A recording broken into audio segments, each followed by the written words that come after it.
So some of the teachers, because the government is not paying them well, you just think, they say they shouldn't even kill the students now. So they think you just come to class, teach them what you have to teach them, and then leave. There are people who don't have passion for what they are doing, actually, very, very much, because there's less motivation. If you should actually call someone here and say what's the best country in the world, everybody will say Germany, the United States, maybe China. But actually, there are good people here who can build the nation. It's just that they have side mindsets for something which is not good. High School South Africa, Goshes Part 2. Obuasi Senior High Technical School. It's more like a morning walk. What's the full name? My full name is Abena Nkansa Echiampon Sewa. Abena Nkansa Echiampon Sewa. Come and join me over here and let's look at this building. You see, walking around here, this is one iconic project I'm seeing around here. This is what? This is the STEM/Robotics Center being constructed by AGA, Anglogold Ashanti Mines, for the school. It's a STEM/Robotics Center? Yes, please. So it means this place we do science, technology, engineering, and then mathematics, and then /robotics. So these two things, most people think they are the same, but robotics is actually different from the STEM, and we do both of them here. So you had Anglogold to build, because I never knew that your school is so much deep into innovations. Like you build, Ankasa, you don't joke. You build. Yes, we They build. have really built mighty things in this school. So I'm not surprised. I'm pretty sure that the company saw some of the things. How did this come about? Yes. So Anglogold, actually, they always help us when we are building our prototypes. And after they saw the outcome of most of the projects that we've built, like the dialysis machine, before that one, the Insupa, which purifies contaminated water, the ballot box, the waste segregator, they saw some of our projects. And then they got to know that with one room, we've been able to do all of these things. So if they should give us a whole block, then the whole world will hear of us. You do wonders. You do wonders. Amazing. So you have an idea what how much it's going to cost? Yes. Approximately 8.4 million Ghana cedis. 8.4 million Ghana cedis.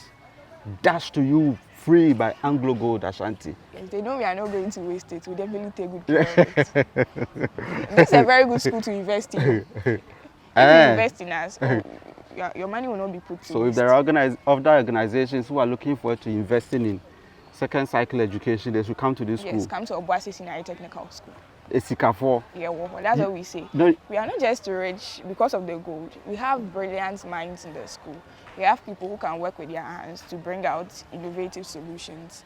So in our school, we always say heads and hands collaborate. So we have people who think and others who build with their hands. So everything is on a balanced level. You have those that think. Can you keep working? Yes, please. Those that think, Yes. and those that work with their hands. Yes. So it's more like a collaborative style you guys do over here.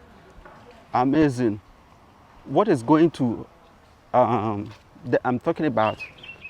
What the building will actually constitute. Constitute. So there are lots of rooms here. And from the part I know, we are going to have a room for the STEM group, the SciTech fair, those who will be partaking in the competition. We have various clubs here. Inside the STEM/robotics club, we have various groups who actually come out with a project that they want to build for a competition. So before the competition, the students will build these projects. So we have the Renewable Energy Challenge group, the STEM Innovation group, the SciTech group, and then the Robotics club. So usually we are more concerned about building innovative solutions for the world at large. That's why we didn't even wait for a competition to come before we built our EC ballot box. We are not just interested in winning prizes in competitions like we are well noted for. No, we are interested in building innovative solutions for the country. Amazing. Now, having said that, do you think you have a future in this country when it comes to robotics? Like how the nation perceives innovation. Do you think we are ready as a nation to have you people in the country groom you, empower you, and let you do things? Or it's like, we are just doing it for doing sake? Sometimes we feel like we don't have a future in this STEM/robotics group thing, because when we are done with the project, we actually expect the authorities to actually help sponsor our project to go out. But they'll just appreciate those who constructed it, and that ends there. No one actually comes to patronage in some of the projects, like the dialysis machine we just did. Like it's a very profound innovation and everybody is talking about it. But as at now, we've not yet gotten anybody who is actually trying to sponsor it to go to the next level. What if somebody has been here but you didn't see it? Please, what did you say? What if somebody has actually been here to look at, maybe to sponsor the dialysis machine you're talking about? You've not seen it. The person has come to sponsor. But What if? I'm just saying that people have come to. People have come to actually see it, but we've not yet gotten sponsors to actually patronage in the things that we've been doing here. So as a person who is deep into this engineering stuff, if you get opportunity, will you leave the country or you're going to be here till the better day comes? Actually, I love my country. I would like to go outside, study, and then come and then help the young ones. So a girl once asked me a question that if I was to be the president of Ghana, what would I stress on a lot? And I said mindset education. Because growing up, your parents will tell you, my parents are not actually like that. They will tell you, this country, you have to work hard and then just leave. Their mindsets have been trained from a young age to do certain People things say already. stuff like that to Yes, their they kids. say that to their kids. So if you should actually call someone here and say what's the best country in the world, everybody will say Germany, the United States, maybe China. But actually, there are good people here who can build the nation. It's just that they have side mindsets for something which is not good. So if we are able to train the mindset of the youth very well, we can work hand in hand with the authorities to make this country a very good country. Oh, it looks like you have plans and ideas.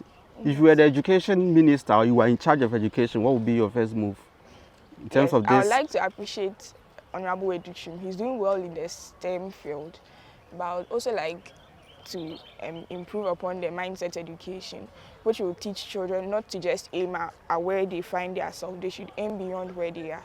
You said mindset education. Yes, please. How is it different from what we're experiencing now? So the mind is a very powerful tool that humans have. So if somebody will think the person will succeed, it's in the mind. Imagine you are actually born in a poor home. Everybody you see around you, sorry to say, doesn't have much. You just develop this mindset that we are poor.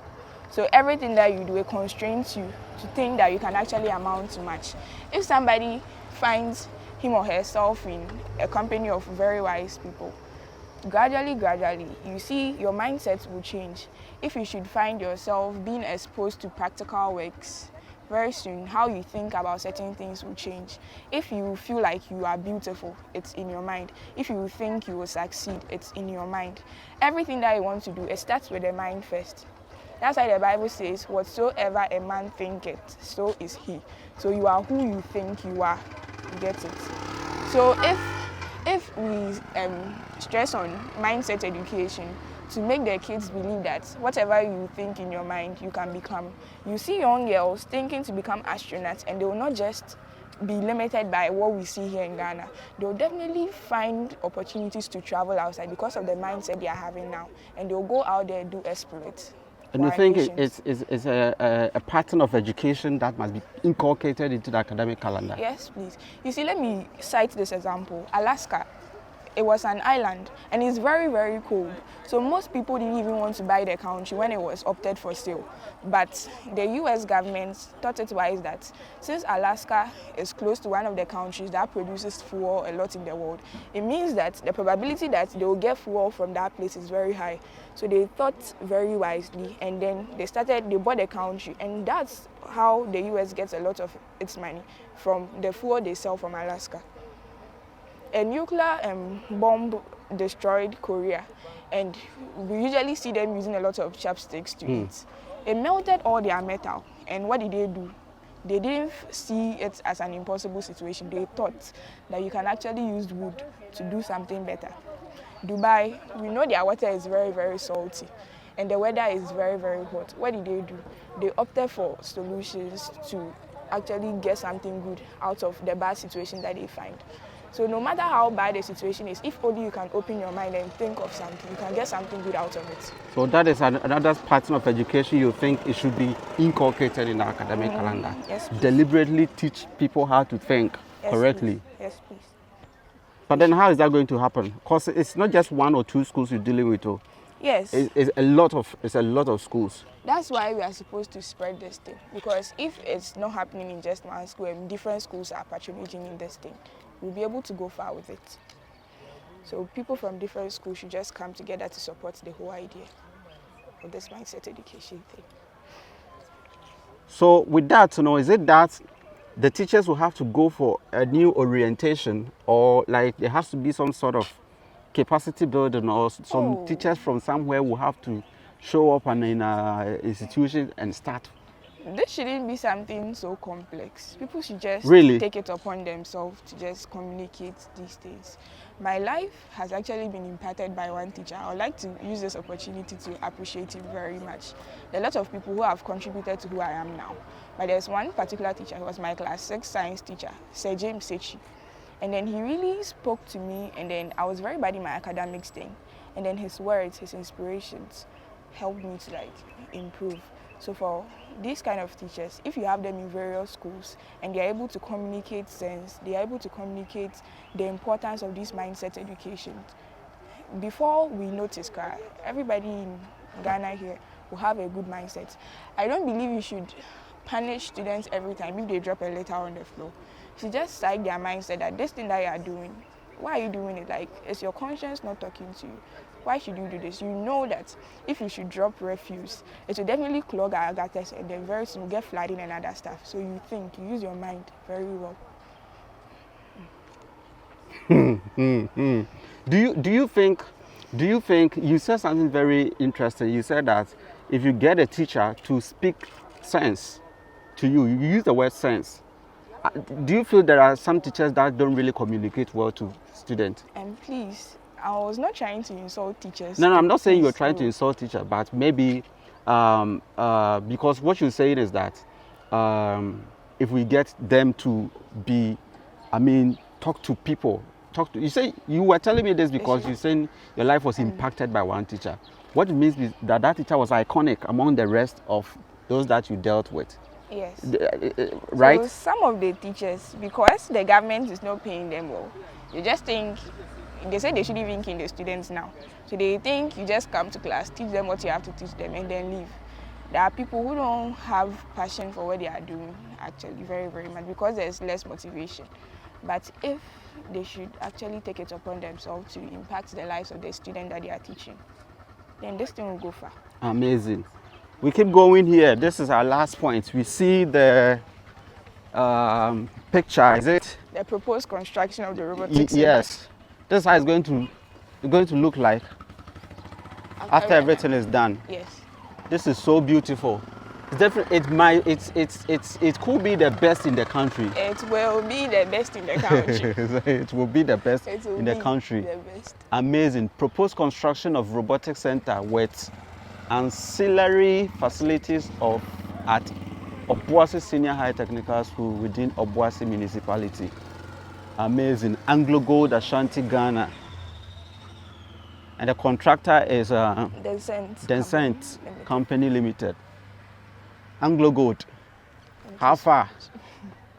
I want to come to your office. We need to have a conversation. Amazing. So guys, this is it. Obuasi Senior High Technical School. My time here with Sewa, a very vibrant hair girl with wires here working really well. Amazing. So she's one of the girls that you want to bookmark and follow her growth in the society, because I personally believe in what she will amount to. I mean, there are some traits when you see, you just have to know that, Charlie, things will get better, and you can really see that in her. So share this video, and of course we cannot appreciate you enough, Anglogold Ashanti, for doing this for the school. We hope you will keep extending it to some of the schools that prove themselves as well. And bye. High School South Africa, Goshes Part 2, High School Days, Part 2.